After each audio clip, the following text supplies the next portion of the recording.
Primary education বাংলার আরো একটি ভিডিও নিয়ে চলে এলাম। যারা ভিডিওটি দেখছো সবাইকে স্বাগতম। আজকের ক্লাসটি মূলত পঞ্চম শ্রেণী এবং বৃত্তি পরীক্ষার্থীদের জন্য।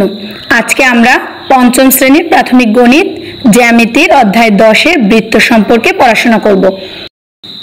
আজকের ক্লাস শেষে তোমরা বৃত্ত আঁকতে পারবে বিভিন্ন উপায়ে। বৃত্তের চাপ, জ্যা, ব্যাস ও ব্যাসার্ধ জানবে এবং এদের চিহ্নিত করতে পারবে। কিছু ছবি আসছে, দেখো তো তোমরা ছবিতে কি কি দেখতে পাচ্ছ? একটা বল, পৃথিবী, ঘড়ি এবং একটি হুইল। আচ্ছা, এগুলো দেখতে কেমন? আকৃতি কেমন? গোলাকার। এই গোলাকার আকৃতিকে জ্যামিতির ভাষায় কি বলে তোমরা বলতে পারো? বৃত্ত। তোমরা বুঝে গেছো আমাদের আজকের পাঠ বৃত্ত। এটা একটি সরল রেখা যেটা সরলভাবে চলে। এটা একটি বক্ররেখা, বাঁকা রেখা। বাঁকা রেখা মানে বক্ররেখা। এখন এই বক্ররেখাটি কিন্তু আবদ্ধ নয়। এই বক্ররেখাটি আবদ্ধ এবং একে সমানভাবে দুই ভাগে ভাগ করলে মধ্যে একটা বিন্দু দেখা যায়। এই বিন্দুটাকে বলে কেন্দ্রবিন্দু। এখন এই কেন্দ্রবিন্দু থেকে আমরা যদি কম্পাস ঘুরাই তাহলে আমরা কি দেখতে পাই? দেখো তো, কেন্দ্রবিন্দু থেকে বক্ররেখাটির দূরত্ব সর্বদা সমান নয়। এখন আমরা আরেকটি রেখা দেখব। এই রেখাটির কেন্দ্র থেকে কম্পাস ঘোরালে দেখতে পাচ্ছি কেন্দ্র থেকে রেখার দূরত্ব সর্বদা সমান। কেন্দ্র থেকে যদি রেখার দূরত্ব সর্বদা সমান হয় তাহলে সেই বক্ররেখাকে বলে বৃত্ত। যেহেতু এই বক্ররেখাটির কেন্দ্র থেকে রেখাটির দূরত্ব সর্বদা সমান, সুতরাং এটি একটি বৃত্ত। এখন আমরা দেখব বৃত্ত কাকে বলে। সংজ্ঞা: একটি নির্দিষ্ট বিন্দুকে কেন্দ্র করে সর্বদা সমান দূরত্ব বজায় রেখে যে বক্ররেখা ঘুরে আসে তাকে বৃত্ত বলে। কিভাবে সহজে বৃত্ত আঁকা যায় আমরা দেখি। একটি 1 টাকা বা 2 টাকার কয়েন কাগজের উপর রেখে এর চারদিকে পেন্সিল ঘুরিয়ে আমরা সহজেই বৃত্ত আঁকতে পারি। এছাড়াও আমরা গ্লাস, চুড়ি ইত্যাদি ব্যবহার করে সহজেই বৃত্ত আঁকতে পারি। এখন আমরা দেখব পদ্ধতি 2। এই পদ্ধতিতে একটি পেন্সিল দরকার, 2 মাথায় 2টি ছিদ্র বিশিষ্ট একটি মোটা কাগজের টুকরা এবং একটি পিন দরকার। কাগজের এক ছিদ্রে পিন এবং এক ছিদ্রে পেন্সিল দিয়ে ঘুরিয়ে আমরা সহজে এভাবে বৃত্ত আঁকতে পারি। এখন আমরা বৃত্তের বিভিন্ন অংশের সাথে পরিচিত হব। এটি একটি বৃত্ত।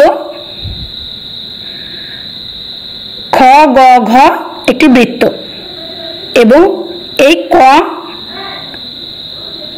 এই যে দেখা যাচ্ছে লাল, এটি হচ্ছে কেন্দ্র। কেন্দ্র হলো বৃত্তের এমন একটি বিন্দু যা থেকে বৃত্তের উপরের প্রত্যেক বিন্দুর দূরত্ব সমান। এখানে চিত্রে ক হচ্ছে কেন্দ্র। এখন জানবো জ্যা কি। বৃত্তচাপের শেষ প্রান্ত বিন্দুর 2টি সংযোজক রেখাংশকে জ্যা বলে। খ, গ হলো এই বৃত্তের জ্যা। বৃত্তচাপ, এটা হলো বৃত্তচাপ। জ্যা দ্বারা বিভক্ত পরিধির যে কোনো অংশকে বৃত্তচাপ বলে। এখানে খ, গ একটি বৃত্তচাপ। ব্যাসার্ধ, দেখো কেন্দ্র থেকে পরিধি পর্যন্ত দূরত্বকে ব্যাসার্ধ বলে। এখানে ক, খ একটি ব্যাসার্ধ। ব্যাস,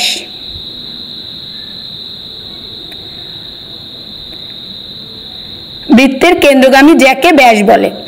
গ, ঘ হলো এই বৃত্তের ব্যাস।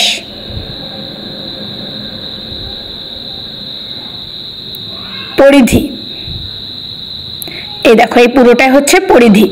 বৃত্তের সম্পূর্ণ দৈর্ঘ্যকে পরিধি বলে। এই বৃত্তে খ, গ, ঘ উক্ত বৃত্তের পরিধি।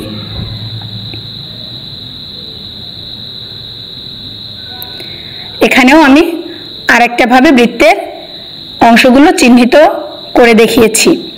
আমরা আরো একটি পদ্ধতি দেখি কিভাবে বৃত্ত অঙ্কন করা যায়। এভাবে একটা বিন্দুকে কেন্দ্র করে পেন্সিল কম্পাসের সাহায্যে বৃত্ত অঙ্কন করা যায়। বৃত্তের বৈশিষ্ট্যসমূহ আরো এক নজর দেখি। বৃত্ত একটি আবদ্ধ বক্ররেখা। বৃত্তের প্রতিটি বিন্দু কেন্দ্র থেকে সমান দূরত্বে থাকে। বৃত্ত সম্পূর্ণ গোলাকার। বৃত্তের কেন্দ্রে 360 ডিগ্রি কোণ উৎপন্ন হয়। এখন বৃত্তের ব্যাসার্ধ এবং ব্যাসের মধ্যে সম্পর্ক কি প্রত্যেকে নিজের খাতায় লেখো। ব্যাসার্ধ হলো কেন্দ্র থেকে পরিধির দূরত্ব, ব্যাস হলো বৃত্তের কেন্দ্রগামী জ্যা। সুতরাং একটি বৃত্তের ব্যাসার্ধ হলো ব্যাসের অর্ধেক অথবা ব্যাস হলো ব্যাসার্ধের দ্বিগুণ। এখন তোমরা সবাই পাঠ্য বইয়ের 109 পৃষ্ঠা বের করো এবং নীরবে পড়ো এবং চিত্রগুলো দেখো। এখন বন্ধুরা দলে ভাগ হয়ে যাও এবং সহজ উপায়ে একটি বৃত্ত অঙ্কন করে বৃত্তের বিভিন্ন অংশ চিহ্নিত করো। এখানে কিছু প্রশ্ন দিব, সঠিক উত্তরগুলো বলো এবং আমার সাথে মিলিয়ে নাও। বৃত্তের ব্যাস ব্যাসার্ধের কত গুণ? দ্বিগুণ। এখানে দুইটি প্রশ্ন, কোনটির পরিধির অংশ এবং বৃত্তের সম্পূর্ণ দৈর্ঘ্যকে কি বলে? কোনটি পরিধির অংশ? বৃত্তচাপ। বৃত্তের সম্পূর্ণ দৈর্ঘ্যকে কি বলে? পরিধি। বৃত্তের কেন্দ্রগামী বৃহত্তম জ্যাকে কি বলে? ব্যাস। বাড়িতে তোমরা কম্পাস ব্যবহার করে 3 সেন্টিমিটার ব্যাসার্ধ বিশিষ্ট একটি বৃত্ত অঙ্কন করে এর বিভিন্ন অংশ চিহ্নিত করে আনবে। আজকে এ পর্যন্তই। ভালো থাকো। আল্লাহ হাফেজ।